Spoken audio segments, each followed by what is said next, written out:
কত সুন্দর হয়েছে, একবার ট্রাই করে দেখো।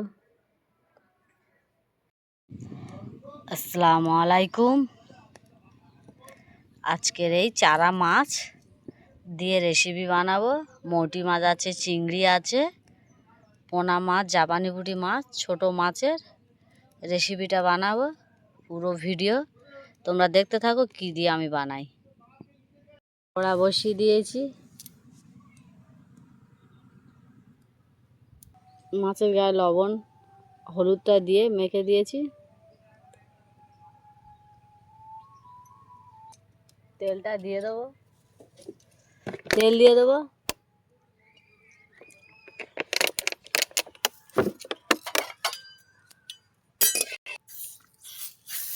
মাছগুলো দিয়ে দেবো,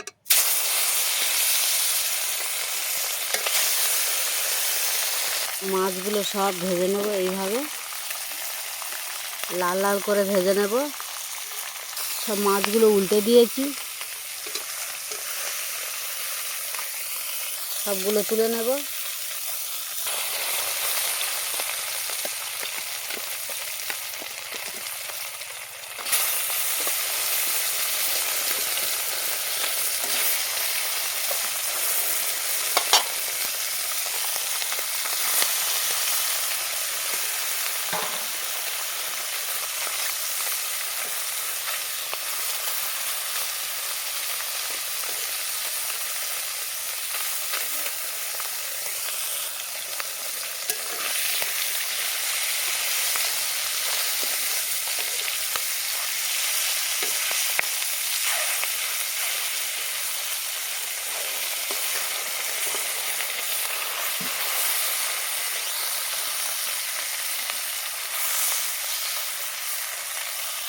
সব ভাজা কমপ্লিট, তুলে নেব।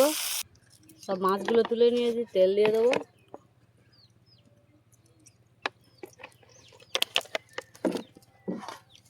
পেঁয়াজ দিয়ে দেবো,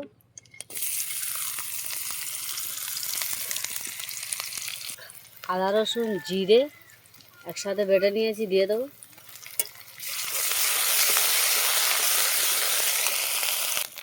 লবণ, হলুদের গুঁড়ো, লঙ্কার গুঁড়ো, অল্প একটু পানি দিয়ে দেবো।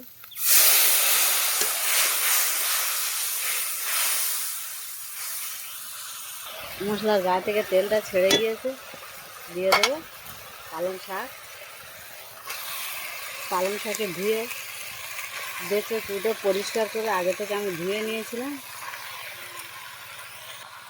ঢাকনা দিয়ে দেবো, ঢাকনা দিয়ে দিয়েছি।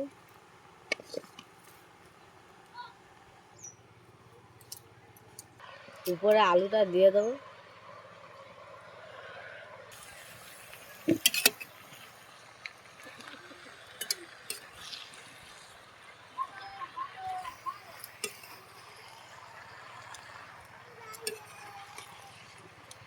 এইভাবে আমি ভালো করে কষিয়ে নেব। কষি কষি পালং শাকের পানিগুলো সব মেরে দেব।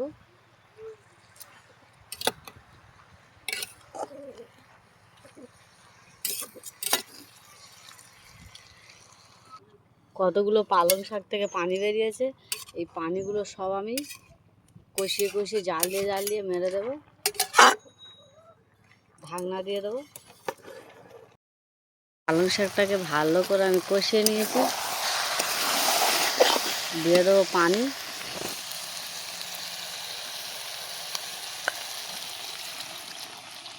ঝোলের পানি দিয়ে দিয়েছি।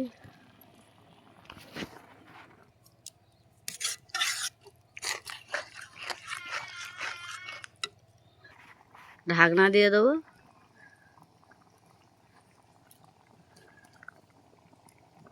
মাছগুলো দিয়ে দেবো।